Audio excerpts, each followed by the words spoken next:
everybody to the HealthyU podcast. My name is Dawn Funk, and as always, I am so grateful that you are here today listening to this awesome show. And today is going to be epic because I'm telling you what, I was telling our guests before the show that this topic, I think, is one of the most needed topics right now in our world. And I just know it's going to be high value. And so if you're not driving, I hope you have a journal so that you can take some great notes. If you are driving, that's okay. You can listen to this a second time. But I know that our guest, Carleen, she's got some great things that she's going to share at the end that are things that you're going to really want to have access to. So make sure that you listen all the way through. And speaking of our guest, I want to go ahead and dive right in to our guest today, who's coming to us from Canada, which I think is super cool. So we've got Carleen Hicks, who's going to be talking to us today about beating burnout. And I don't know about you guys, but this is a topic definitely that I need to hear and learn about because I definitely have gone through seasons of some intense burnout. And so I think it's important, to have that self-care and that awareness so that we can live our best life. But before I turn it over to Carleen, I want to read her bio because I think it's super impressive. I read this and I was like, wow, this chick has got some great experience, and you guys are in for a real treat today. So here we go. Carleen is a successful executive and leadership coach who quickly builds rapport with her clients, allowing them to explore areas of strength and vulnerability in their working life. Her approach has helped hundreds of professionals, emerging leaders, and executives to build a work life that they love. And if you're on the YouTube, you got to check out her awesome painting behind her because I love it.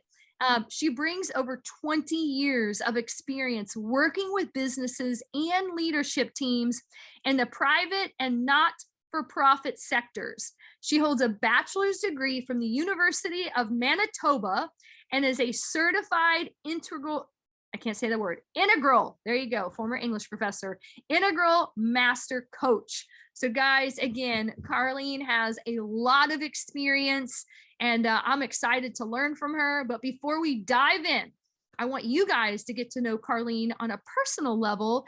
And so Carleen, why don't you go ahead and just introduce yourself and just tell us a little bit more about you, and then we'll start diving in with these awesome questions. Fantastic. Thank you so much, Dawn. I really appreciate being here, and I'm so appreciative of everyone who's listening. Yeah, in addition to all the things that you just listed off, I'm also a mom.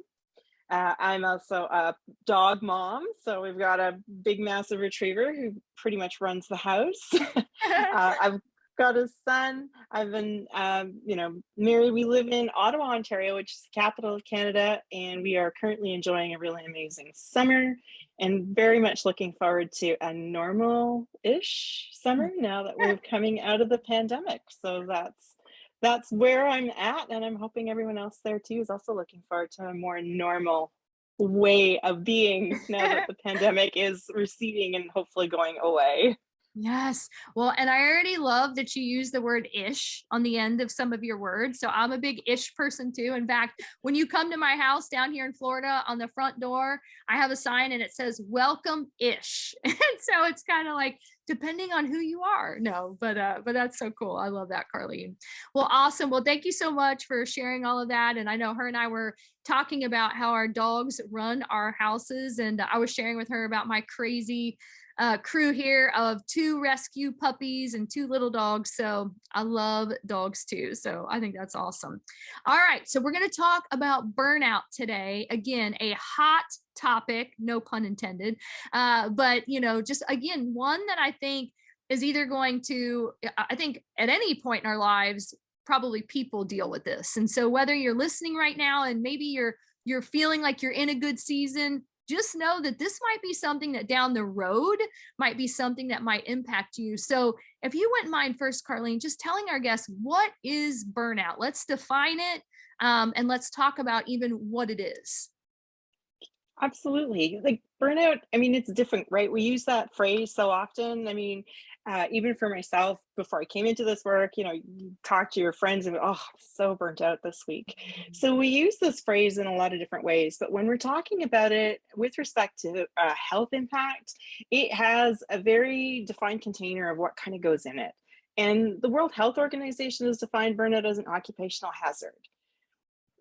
Okay, but you know what? It can be more than just work that's feeding into this. It can also be personal circumstances. And then when you add personal stress and personal heartache or different competing things that are going on in your personal life and work, then sometimes you get to a point where your health is impacted. And there's five really core sort of signals that happen with respect to burnout. And one of them is exhaustion. I think a lot of people are probably familiar with that, feeling really fatigued, not being able to recharge, not being able to get your mojo back, beginning to wonder. And that's certainly one of them. It can be not just a physical exhaustion, but it can also be an emotional exhaustion, which can create some emotional reactivity, which you don't intend, right? I mean, life happens. We're not expected to be perfect, or at least I don't expect anyone to be Mhm. perfect. I like Yeah. we're perfectly imperfect. That's the human Yes. being. That's the way we are. But it's that thing that happens that you didn't intend when you're being overly sharp with a colleague at work, or you end up feeling like you're about to cry, or you actually do cry at work, and that's not your game. That's not what you want to do. That's not how you usually are. When we're being really short with our family and our loved ones because things have gotten so pressured. So it's this almost a spilling over of emotion that we didn't see coming and didn't want to have happen. That's not the way we roll, but it's happening. And like, my goodness, what's going on? Mhm. Um, there's another piece of it too when we're in burnout that can be something that is called cognitive impairment. And basically, it's about memory, right? And not remembering to do the things that you would normally remember to do. So, it's not so devastating that you're forgetting to pick the kids up from daycare, but, Mhm. leaving keys in the door, sometimes not paying attention when you're driving. Mhm. One of the people I've had the privilege of working with came into coaching because she said, I didn't really think I was burnt out until I blew a red light without even realizing the light was red. Wow. And she Gosh. said, I was really lucky. Nothing happened. But she says, there's a lot of honking and it Mhm. totally snapped me back to reality. So it's Yeah. things like that that can happen. And then the other one that tends to be connected with it is with burnout is apathy, right? So if you go to your doctor's office, one of the things they'll ask you if you say you're concerned that you're at risk of burnout is, oh, are you feeling apathetic towards your work? Mhm. And I find that this one's kind of a double-edged sword because for people who are all in with what they're doing professionally, That's me. it's not, yeah, there we go. Me I'm too. an Hand all raised up. I'm all or nothing. Yeah, that's me. Hand up. It's really around, when you care so deeply about it, you're not going to let any balls drop. Mhm. So I think it kind of has two extremes. I think there's the one where it's you keep pushing yourself to move past your physical and mental exhaustion, to Mhm. keep going, to make sure you're not impacting anyone else. So if you're leading, you're going to make sure that your team doesn't get killed with all the work and the pressure and the deadlines. You're going Gosh. to pick up that slack. Yeah. So that's one aspect of it. I think that if there's definitely a break in trust between yourself and your employer, or yourself and your manager, then apathy can absolutely set in. And it kind of shows up as presenteeism. You're doing all the right things. You're not there to make sure that somebody else ends up getting harmed because you're not doing your job, but your heart's not in it. So I Mm. think those are two kind of examples of sort of what happens with burnout, Yeah. where you push past and you keep going beyond all reasonable expectation, or you kind of have to let go because it's not working for you. It hurts too much to care sometimes. Yeah. And all Gosh. of those things can have huge health impacts. Mhm. We're talking about stress levels, so things like heart disease, blood pressure, eating. You either stop eating, don't eat enough, or you may overeat or emotionally eat.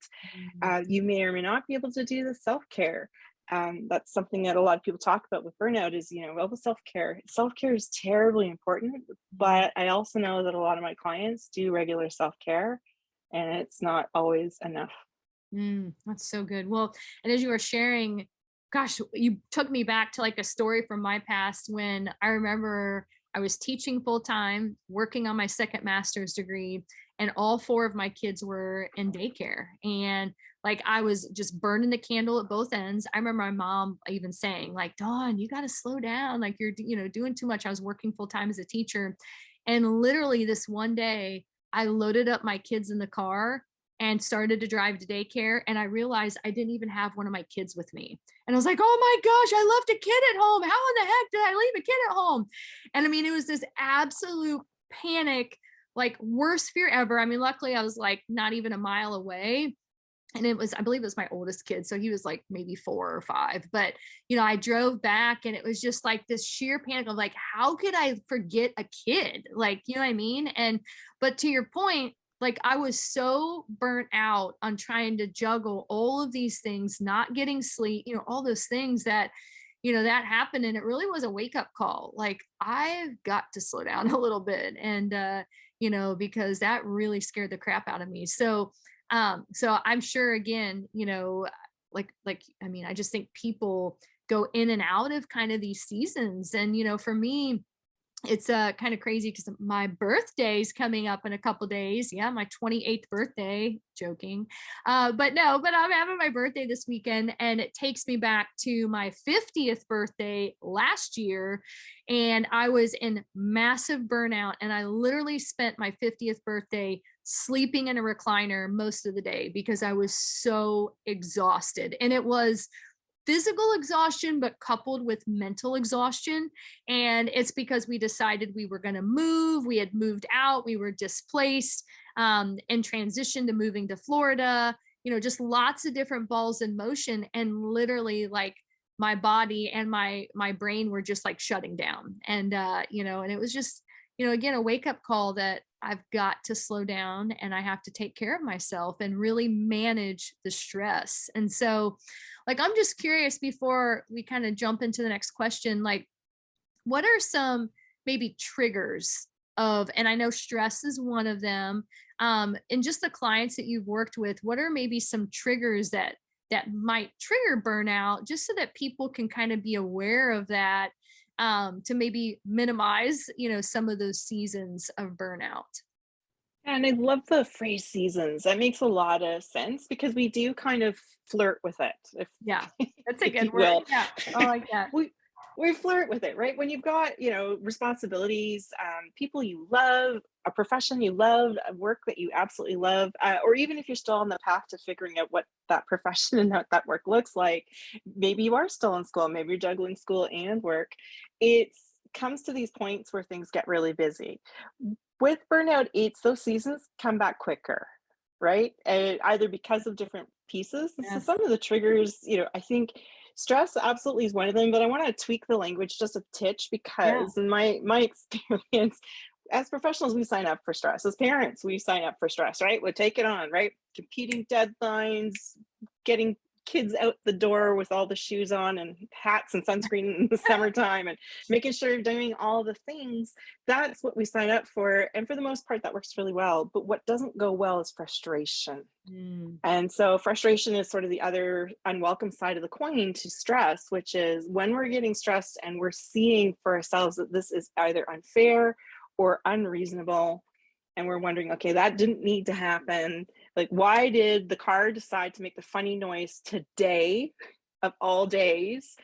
And it just adds on to the burden. And so when we're already carrying a lot, that doesn't leave us a lot of room, capacity, whatever word you want to use for it, for the other incidental things that are going to happen in the day.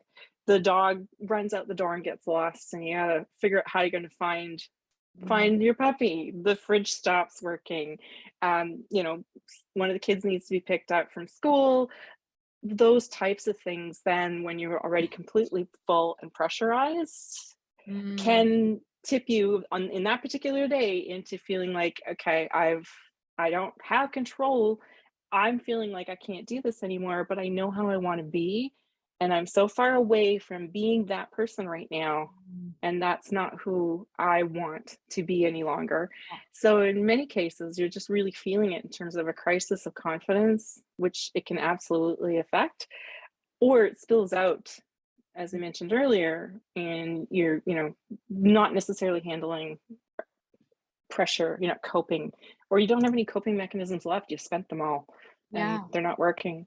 Yeah, no, that's so good. And I think too, just as I've gotten older, like I think just being more in tune with being reflective about it and like taking inventory. Like when I was younger, I didn't even think, like I just went, you know what I mean? And I remember those moments of just frustration and just not even trying to think like what can I do to like calm down or remedy this situation and get to the person that I want to behave. Because now I catch myself, like it's funny, so I didn't even share this, Carleen. So I told you that I'm in the wellness industry, but I also am getting ready to open up a bakery, a cookie, well, not a bakery, a cookie store down here by the beach. And so it's interesting, and there's a whole like story with it, but like I find myself, like I've been making a lot of cookies this week for different orders. And it's like I have even found myself because I had friends, I think I told you, that stayed a little bit longer. So that kind of cut into my cookie time. And so I had to stay up later a couple nights ago till like 2 or 3 in the morning, which I never do that, but I had to get these cookies done. And it's like you said, it's like my bucket's a little fuller, right? With just the demands. And then while I've been decorating, like if the icing's lumpy or whatever, like I found myself when I normally enjoy it, I've been really like getting frustrated. And it's like I've had to stop myself and go, okay, stop. Like, you obviously you're working on less sleep, you have a bigger deadline, you had people stay later. So like have some grace about this, remind yourself that you get to make cookies. This is something that you love doing. Like I'm finding myself having this like self talk moment where I'm trying to intentionally like pivot my perspective. Do you know what I mean? So I'm sure you're going to talk about that. I'm getting ahead of us here, but anyways, I just think that, yeah, it's just definitely something that I know I'm more aware of. So, okay, cool. So we've talked about what is burnout and, some of the triggers. And I know you've already kind of dabbled with this a little bit, but how does it affect our home life and our work life? What are the implications of burnout in those two areas specifically? You could see them in the news. So that's one place to look. We've seen an increase in airlines in particular over the past 5 years. So not just with respect to the pandemic, where people are getting angrier and angrier on flights. And they've even had to come up now with policies and even air marshals to support taking people who have passed that threshold, right? They maybe tried or blew all of those coping mechanisms where they told themselves, I get to do this, or, give myself the grace, or let's reset and center and get back to being the person I want to be. And then just, something else happened and that was it. Mm, We're seeing people who are not, the volunteerism numbers are dropping. And that mm, wasn't just a pandemic thing. This is a trend that was happening before then throughout North America. So I'm speaking to, as you said earlier, from Canada. We're seeing the number of people who are giving their time to the causes that make a difference to them is reduced as well, because it's just that one more thing yeah. that either has to get dropped if they were doing it regularly before. So we're seeing this impact in society, Wow. and that's not great. And of course, at work, it means that things get really pressurized. We can get something called hyper focus, or our bosses or organizations can get hyper Mhm. focused, where it's like, no, we're going for this result. Mm, And at some point, we forget that along the way to that result, there are real feelings and real people and real careers and mm, real, things that can get impacted. And so while it might not be doing harm necessarily, right? So we're not talking about shortcuts. They're going to create like a disaster, right. but just the fact that there's going to be shortness and, I don't care what you think and I don't care about that idea, like just get it done. Yeah. And that has an impact to the way people trust each other, how we are in community when we're at work, whether or not we feel comfortable poking at somebody's idea or asking why, or just wondering if there's a different way to do something. And that creates issues with creativity. Innovation doesn't happen as often, and it really damages psychological safety in our workspaces. Yeah. And then of course at home, less time for the kids. Mm. less time for our loved ones. We may find ourselves falling into habits to soothe ourselves that Mm. aren't good for us, but also not great for our family and loved ones either.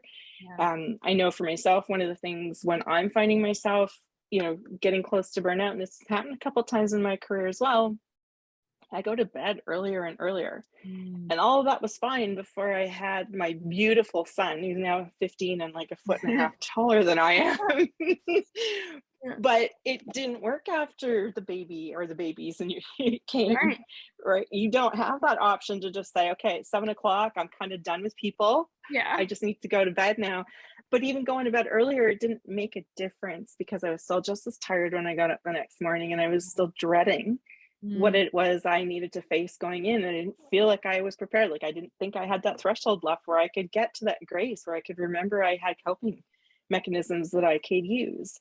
And so it has an impact on our families. And, it can get worse, right? When we're talking about things like actually, getting to the point where maybe you have a shopping addiction or a gambling addiction, drugs and alcohol, Mm. of course, can also be impacts as well that have a very, very toxic effect, both at work, but also definitely at home. Mm.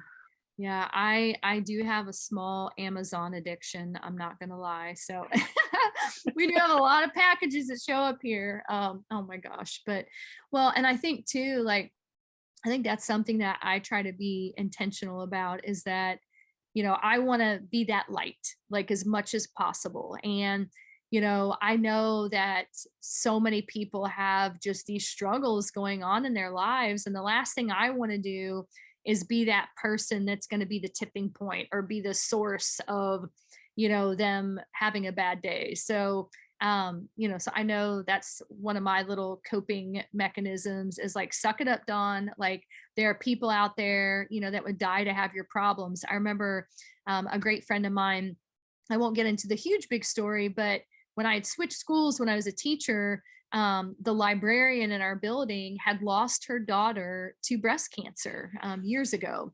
And her daughter lost a baby. She was pregnant during that process and then ended up losing her life just a few days before her 32nd birthday, I believe.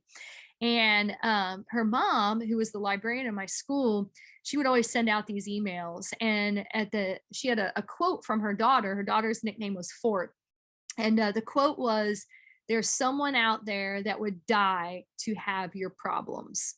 And it has always stuck with me that, you know what, like my problems are insignificant, really, and, compared to other people's and the burdens that they carry. And so, I don't know. That's just something that's one of my little self coping mechanisms when I find myself wanting to have a pity party or this is the worst day ever. I'm like, you know what? Like, hey, at least I'm alive and there are other people that have much worse problems than me. And I just need to be grateful. So, but anyways, that just made me think of that. And I had to laugh, Carleen, when you talked about on flights, how there's a lot more stress. So this is crazy hilarious. Just yesterday, I posted on social media because my two youngest children flew up to Ohio to visit their friends. And literally, they started sending text messages how they got in a fight on the plane before it was taking off, like actually hitting each other. Like, my daughter broke my son's glasses. And all I could think of is, please don't let him get kicked off this flight.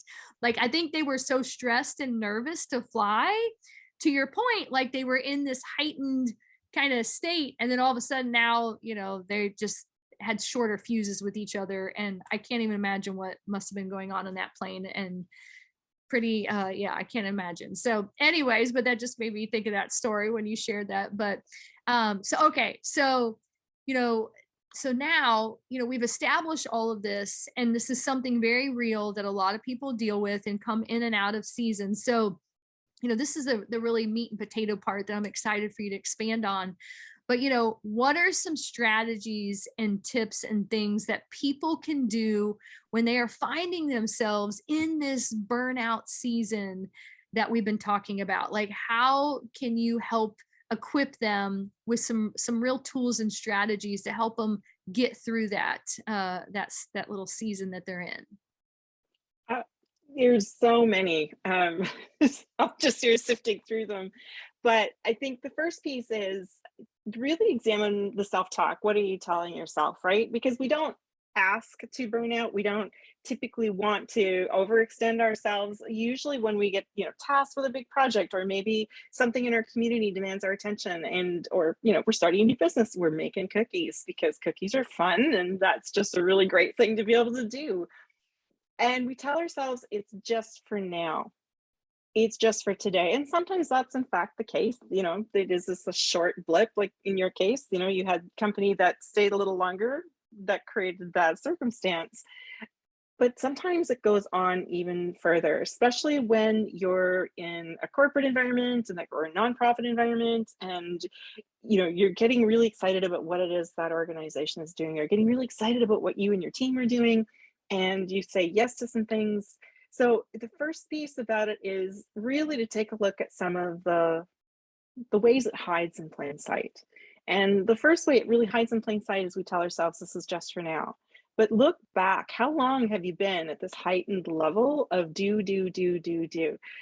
There's an expression, it's not mine, and I'm sorry, I don't know who to attribute it to, but you're a human being, not a human doing.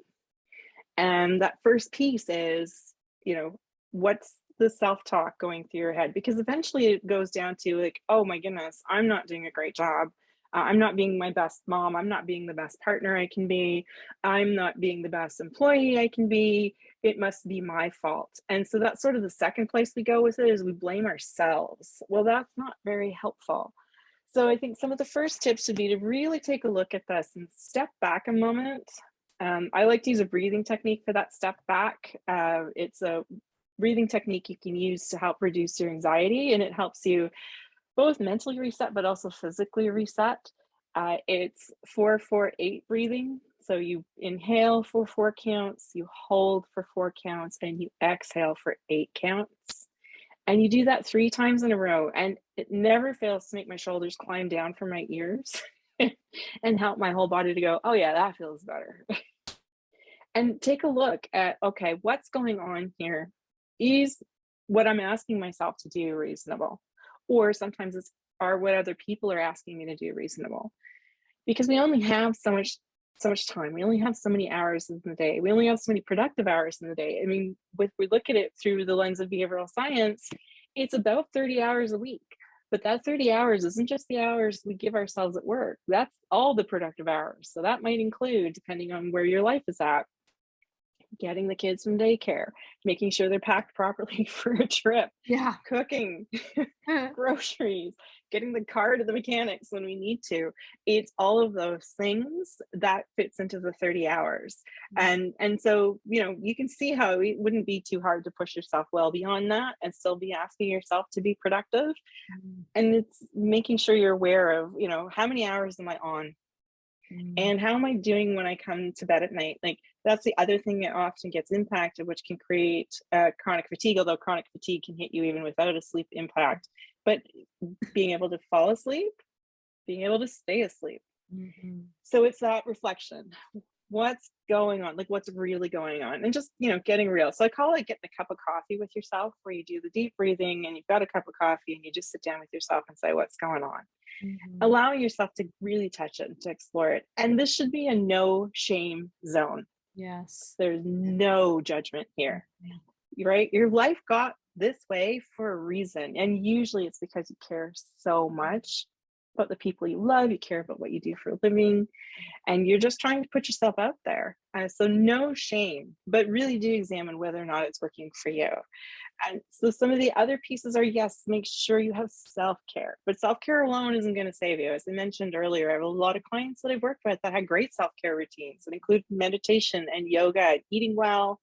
I've worked with somebody who she called herself a chronic runner because she ran at least about 2 to 5 miles a day, 6 days a week. It was her happy place. She loved doing that. But that is another sign of burnout, when your self-care is not working anymore, right? When those things you do to really care for yourself aren't working, they're not recharging you, they're not resetting you, they're not allowing you to feel refreshed, then okay, something else is at play. And it's, sitting down with that coffee with yourself and really examining what's going on. The other piece is to let yourself feel emotionally about what's going on. So if you can, name it.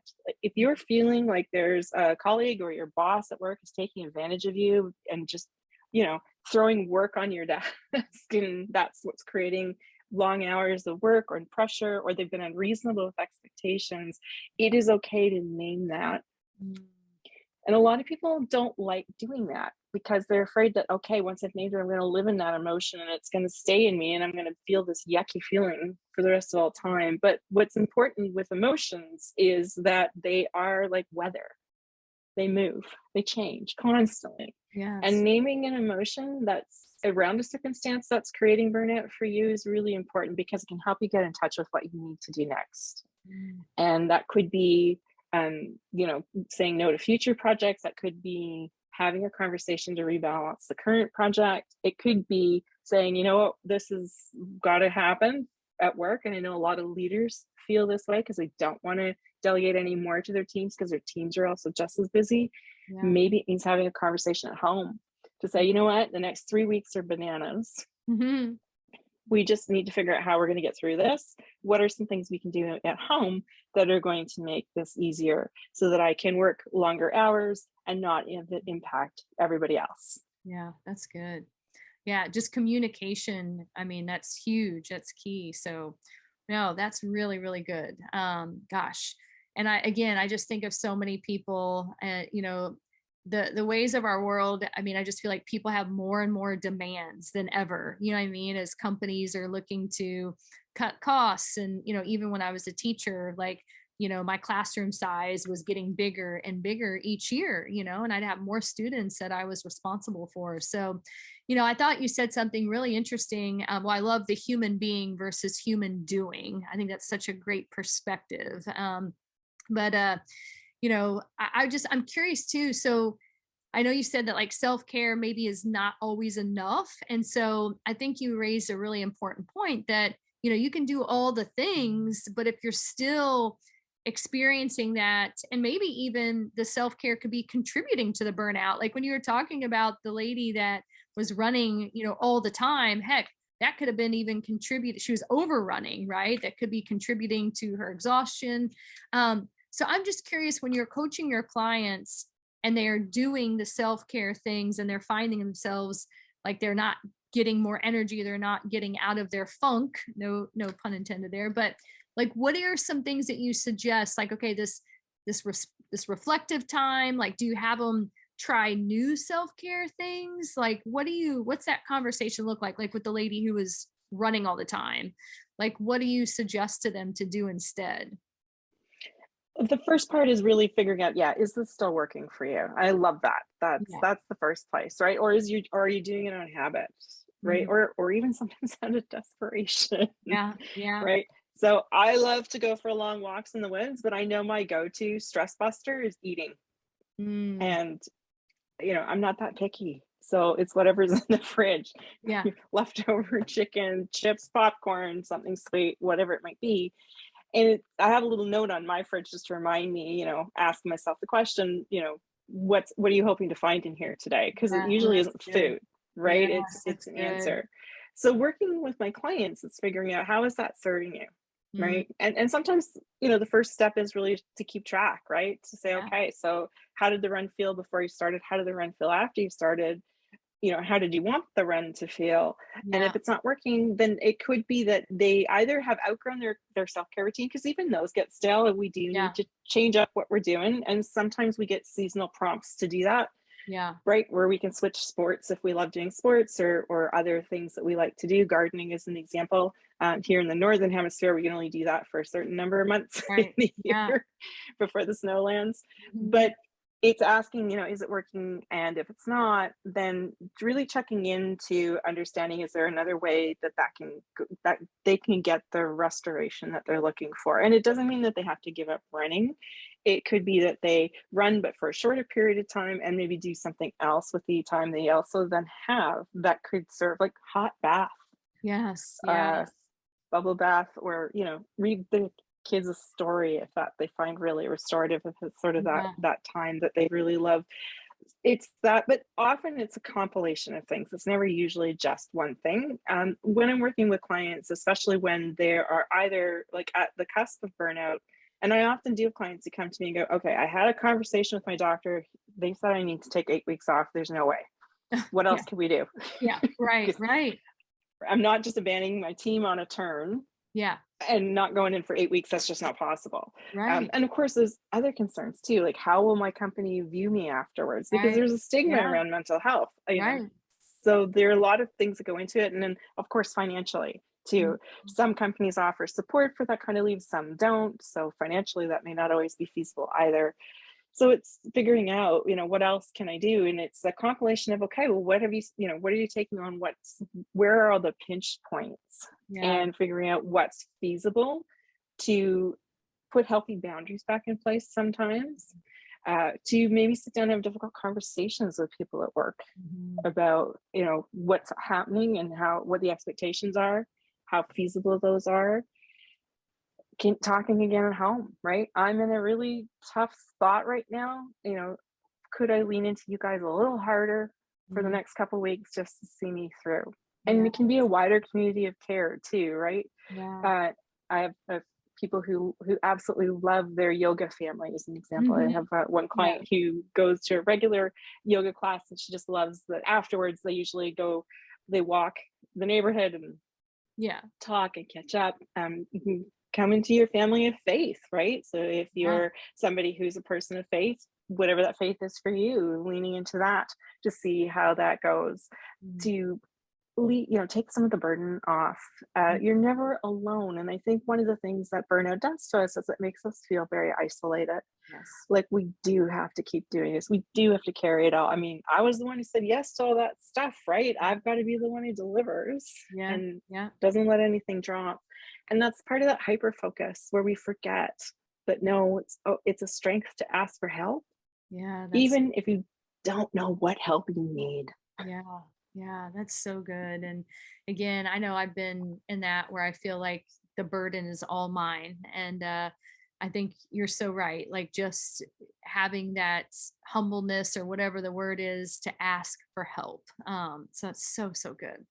Gosh, you've given us so many great things today, Carleen. I'm just like sitting here going, oh, so many great strategies. And just one last question, and then I want to give you the opportunity to just share any last thoughts. But I'm just curious, like how important do you think like a morning routine is? Like I feel like for me, like I don't know, burnout, I'm in a greater season of burnout when I get up and just go straight into working. Do you know what I mean? Versus if I get up and actually maybe have some quiet time in the morning reading or reading the Bible, whatever. Like I definitely notice that I'm much more less frustrated if I start my mornings calmer, if that makes sense. So I'm just curious, are there things that you encourage with your clients when it comes to starting their mornings right to help them when it comes to burnout? Or do you guys talk about that? I'm just curious what your perspective is with that. That's a great question. I think it depends for my clients. Certainly, the way we start our day can be the lens that then colors it for the rest of the day, right? I Yeah. mean, I'm the very first person who, if my alarm didn't go off and I'm late, if I'm not really careful, if I'm not managing myself, that is going to impact my whole day and everybody who lives with me. Yeah. And that's Yeah. not fair, not for Right. anybody. So it's a good question. And I do, talk to them a little bit about what would your ideal day look like, right? If we were to repackage your day, wave a magic wand, what would your ideal day look like? And you can vision board it, or you can just write it down on a piece of paper, or you can just think about it. Like, when ideally would you start? What would you be doing, to nourish yourself first thing in the morning? And some people aren't great at breakfast first thing in the morning, but like, is it water? Is it a cup of coffee? Is it meditation? Is it something else? Yeah. When would you want to then engage, right? So that means engage if you've got family and loved ones, when would you like to engage with them? Sometimes we don't have a choice. Sometimes they're up Yeah. and running before we Right. are. When would you like to step into your work? And what I like to do is create for people this vision that you are in control of your time. Your time is super precious. I used to work for a radio station many, many, many years ago. And I remember very clearly when I was learning how to do the job, my job was to assign in the software where all the commercials came. Mm. And so one of the first things they taught me was time is the most precious commodity that we have, because once a moment has elapsed, you'll never get it back again. Right, We right. can never go back to like an hour before. So it really brings into sharp relief this idea of we are all made up of moments. Your Mm. life is made up of moments. How do you want to spend the majority of those moments? Do you Mm. want to spend them freaking out about somebody else's priorities? Or do you want to cultivate, because it is in your control, your own way of going and moving through your day? And that's what a lot of people don't realize is when we start our careers, we're so busy trying to prove ourselves. We're Mhm. so busy trying to show everybody like we've got the shiny credentials, we Yeah. want to get experience under our belt. And then at some point, usually, sort of mid-career, also too, when we've, financially burdened ourselves with all kinds of lovely things like mortgages and credit Yeah, card debt and student loans, yeah. we're at a point where we're like, this isn't really necessarily working for me anymore, but I don't know how to get out. Mm. Yeah. I can't just leave and go find another job. I need to figure this out. And it can be really heavy to carry both, but there Right. are always options. And working with a career coach, working with someone like myself can help you figure out where Yeah, those options sure. are. But it comes back to that vulnerability of you can ask for help. You're never ever alone. Yeah, that's so good, and that's so true. Like, I think sometimes people don't realize, like, yes, I know, well, and I have a similar story, where I was a teacher and I had 4 kids in daycare, and I thought I can never change my career. Like, I'm locked in this. Like, what am I going to do? And yet I did have choices. I did have an option. And, I was able to leave my career and to come home and be in control of my time, like I have for 11 years now. And so, to your point, like, a lot of people, they are believing lies that they are locked into something, but ultimately they're not. And and even for me, as I look back, like, I didn't have the luxury of having an awesome coach like you to help talk me through it, but I did, through just some other friends and my husband, come to that epiphany that, what, I can leave teaching. I don't have to do this. Like, I loved it, but at the same time, it was so stressful. It was so time consuming. And it really impacted how I was as a mom to my kids, because I gave the best part of my day to other people's children, so that when I came home, I had nothing left for my own kids. And so, just that, I think that's such a great point, Carleen, is that, if you're listening to this right now and you're, in this burnout phase, and a lot of it is because of your career or what you're doing, and you feel like you just don't know if you can go on. I mean, I remember my last student would leave every day and I would shut that door and I would just break into tears, like, just the whole day of just the stress of it. And I would just have this emotional meltdown. And that's when I knew, like, okay, something's got to change. Like, I just can't keep doing this. And so I love that you're just reminding people that we do have choices and we can be in control. So that's so good. All right. Well, I always love to give our speakers the last kind of just anything that's on your heart. Maybe that's something that's come up, just parting words of advice for our listeners. And then also, Carleen, will you just tell them how they can get in touch with you? Maybe you're listening today going, you know what?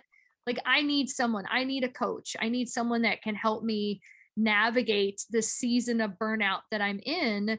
How can people get in touch with you, Carleen, to, get help with that? So I would love final words, and then how can people get in touch with you? Final words. I think what I would like everyone to know is career coaches, myself in particular, you don't have to have it sorted out. In fact, the hotter the mess you come in, the better it is. No one is expecting you to come in and figure out what your problem is and then share that so that it can be solved.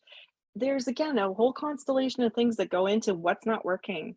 And sometimes you can't know what they all are until you sit down and give yourself some time. And using this assistance of someone who's coaching you can really help you walk through that in a safe way that doesn't feel overwhelming, that's not going to make the problem worse, and can help you figure out what your options are and how to move into those options in a way that doesn't put things that you really need to stay stable at risk. So many people, the work's not working. Oh yeah, I quit. And then they find themselves in an even bigger mess. And Yeah, that's not what career coaches work with you on. It's to yeah, figure out how can we make this work for you, yeah. but taking into account the reality of it. And so, yeah, we speak hot mess. I speak hot mess. So give me a call. I'm happy to be in Yeah, a hot mess with you. And there that's is no awesome. judgment. And the best coaches make it a safe space with zero judgment and a Yeah, place where you can get that support. And you should always, at the end of a coaching conversation, feel better than when you came into it. yeah. That's what it should be able to do. That's at least the goal I have for every one of my clients. And so, yeah, if people want to get a hold of me, www.loveyourworkinglife.com. That's my Mm, company name. There's I lots of love free that. resources up there. But specifically, what I'll do is I'll make sure you have it for the notes for the podcast today is a assessment where you can go see whether or not you're at risk for Mm, burnout. And it's the Working Life Wellbeing Assessment. And it talks about those different aspects and allows you to, for yourself, assess whether or not you're at risk. And if you want to, you can provide your email and you'll get even more resources from that oh, nice. point. But you can get your assessment results without an email address too. Yeah, that's awesome. Well, I love that you provide that. And guys, I hope you take advantage of that. I know I want to take it as well. And, just listening to you, I always just kind of think of one of my mantras, and that is sometimes you have to slow down to speed up. And, I think just, if you're in this season, slowing down, talking to someone, like you said, Carleen, will help you hopefully speed up through that season of burnout that you might be in. So, thank you so much for your generosity with the assessment and just the resources that you're providing. And just thank you so much for your time today. I know it's been extremely valuable for me. And I hope all of you guys listening, maybe even listen to this a couple of times. And of course, as always, as I remind you, please, if there's anyone that is on your heart as you are listening to Carleen and you're like, oh my gosh, like my neighbor Debbie, she needs to hear this, or my friend Sue at work, or Bill, or whoever, if there are people that you're like, man, they really need to hear this, please share this link with them. We want them to be connected to the HealthyU community. And I do have a Facebook group as well. So please, just look that up on Facebook. You can be a part of the HealthyU community. I do a monthly book club, so where we all read a wellness book, and just again pour into taking ownership of our health. And last but not least, just always want to remind you guys, I do have a website, dawnfunk.com, where I've got some great resources on there. But just thank you again, Carleen. Really appreciate you. And thank you so much for all of you that are listening today, and go out there and have an awesome rest of the day. And just so grateful to have you joining us. So take care, friends.